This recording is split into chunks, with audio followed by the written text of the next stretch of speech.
안녕하세요. 이변은 있다의 이동현 변호사입니다. 예, 오늘은 가해 학생의 미래만 중요한가라는 주제로 제가 이제 서울 파이낸스에 기고한 내용에 대해서 좀 설명을 드리고자 합니다.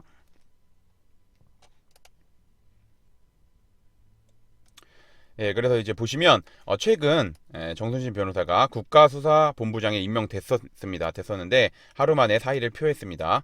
자녀의 학교 폭력이 문제가 되자 스스로 물러난 것입니다. 그러나 그 여파가 쉽게 사그러들지 않고 있습니다.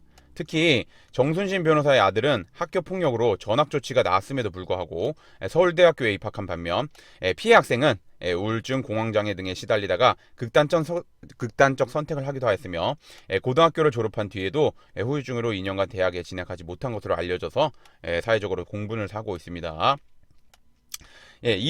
이런 사건이 다시는 발생하지 않기 위해서 학교 폭력 피해 학생에 대한 보호 조치를 강화하는 한편 가해 학생에 대해선 엄중한 조치와 함께 확실한 불이익을 줘야 한다고 저는 생각합니다. 즉 보시면 피해 학생이 가해 학생으로부터 2차 피해를 받지 않도록 하기 위해서 피해 학생과 가해 학생의 확실한 분리 조치를 해야 하며 학교 폭력에 대한 생기부 기재를 강화하고 기재된 학교 폭력의 내용에 대해서 쉽게 삭제를 해서는 안 됩니다. 그래서 제가 세 부분을 주장하는 겁니다. 피해 학생과 가해 학생 확실한 분리 조치 첫 번째, 두 번째는 뭐냐면 생기부 기재 강화, 세 번째는 기재된 학교 폭력 내용 쉽게 삭제할 수 없도록 하는 거. 요 세 가지를 제가 주장하는 부분입니다.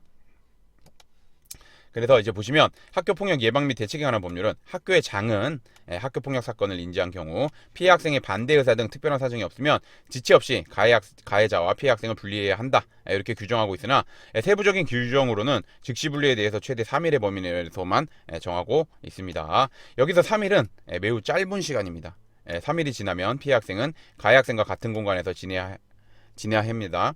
비록 가해 학생에 대해서 학폭 조치가 나오기 전이라고 하더라도 가해 학생의 학교 폭력이 인정되고 있는 상황이라면, 좀 명백하게 인정되고 있는 상황이라면, 다툼의 여지가 없이 명백하게 딱 봐도 가해 학생이 피해 학생을 일방적으로 때렸다거나 가해 학생이 피해 학생에 대해서 욕설을 하는 거를 캡처해 놨다거나 아니면 주변 학생들의 진술이 있다거나 이런 경우는 당연히 학교 폭력은 우선 명백하게 해당하겠죠. 그렇게 있는 상황이라면 피해 학생의 보호를 위해서 필요한 범위 내에서는 피해 학생과 가해 학생의 실질적인 분리를 할 수 있도록 조치를 취할 수 있게 이제 규정을 손볼 필요가 있습니다. 이걸 왜 제가 말씀드리냐면 학교에서는 아직 명확한 학교 폭력에 해당하는지, 그다음에 이제 가해 학생에 대해서 어떤 조치가 나오지 않았는데 조치를 내리는 것에 서 부담을 가지고 있습니다. 그런데 지금 보면 학교 폭력의 개념을 정확하게 알고 있고 학교 폭력에 해당하는 거를 명확하게 했으면 이런 실질적인 조치는 학교에서 해야 되는 게 맞다고 저는 생각하는 겁니다. 나아가 학교 현장에서도 책임 회피를 위해서 소극적으로 대응할 것이 아니라 적극적인 조치를 취해야 합니다. 계속해서 보겠습니다.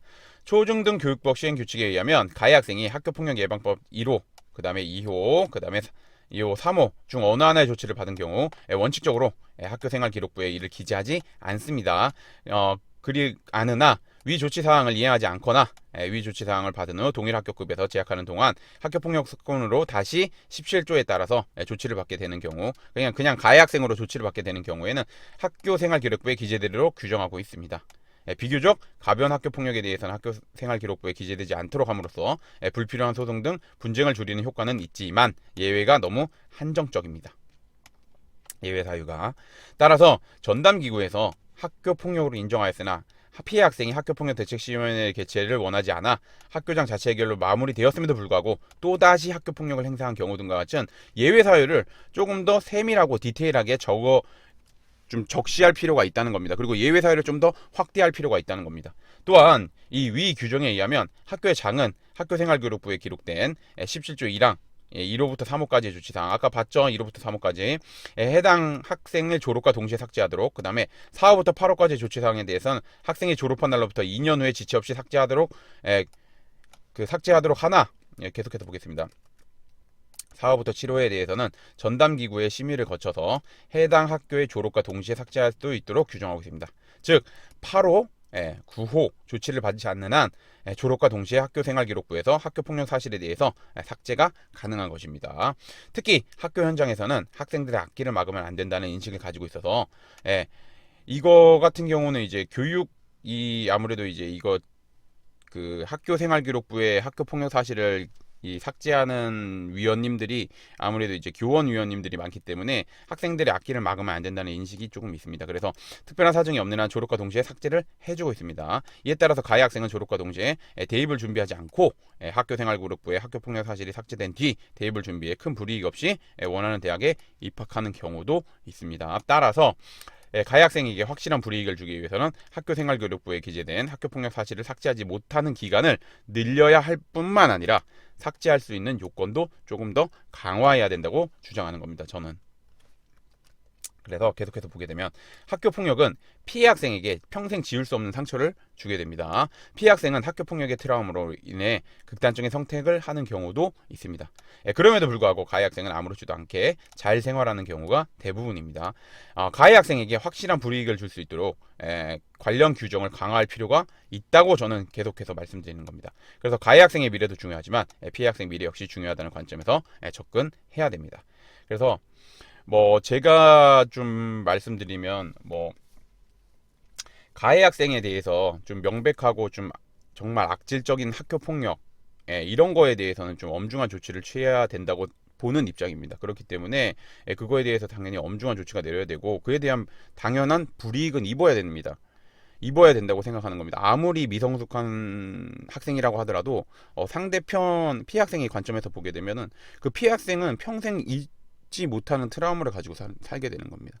그렇기 때문에 제가 지금 규정 관련해 가지고 좀 이렇게 우리가 지금 현재 규정되어 있는 거에서 미흡한 점에 대해서 제가 좀 강력하게 주장하는 부분이고 이거 관련해 가지고는 제가 서울 파이낸스에 계속해서 기고를 올리고 있는 부분입니다. 그래서 최근에는 이제 당정에서 좀 합의가 돼 가지고 이런 저의 의견도 좀 반영이 돼서 이렇게 당정 협의회에서 이제 이런 내용이 좀 반영된 법률 개정을 한다는 얘기를 들었습니다. 그래서 아무튼 필요한 부분에 대해서는 이렇게 좀 저도 학교폭력 전문 변호사로서 의견을 좀 적극적으로 내고 있고 그래서 그런 의견이 좀 반영될 수 있도록 노력하고 있는 부분이 있습니다. 그래서 우선은 학교폭력 자체가 좀 이렇게 사라지는 게 제일 좋은데 솔직히 말씀드리면 현실적으로 그거는 어려운 것 같고 그래서 이제 좀 최소한 줄이기 위해서는 이러한 조치 그 다음에 이러한 규정의 손질을 좀 봐야 된다고